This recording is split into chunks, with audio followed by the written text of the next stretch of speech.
Qatt daqs dawn l-aħħar snin ma kien hemm xogħol favur l-ambjent dan ġie nnutat f'konferenza l-aħbarijiet mill-Partit Laburista fil-jum iddedikat lill-ambjent li ġiet indirizzata mill-kap eżekuttiv tal-Partit Laburista Leonard Mackay u l-Ministru responsabbli mill-ambjent Mirjam Dalli.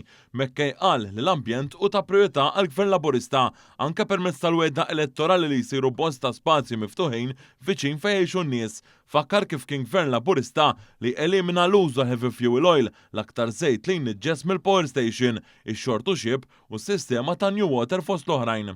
Il-poplu jaf li qatt daqs illum, qatt daqs dawn l-aħħar snin taħt amministrazzjoni Laburista ma kien hemm daqshekk xogħol tanġibbli fl-ambjent.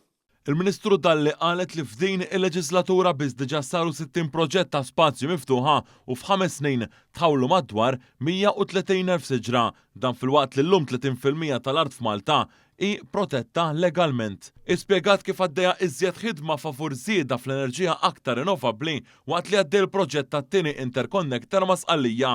Fl-istess ħin li l-familji Maltin u Għawċin baqgħu jgawdu minn prezzijiet ta' enerġija stabbli fl-aktar żminijiet ta' sfidi internazzjonali bil-maqlub ta' pajjiżi oħrajn. Jiena nemmen li jekk ma nieħdux ċertu deċiżjonijiet kuraġġużi, il-konsegwenzi l-qudiem jolqtu lil kulħadd. U għalhekk anke jekk diffiċli, aħna nieħdu dawk id-deċiżjonijiet għaliex dan huwa l-irwol ta' gvern responsabbli.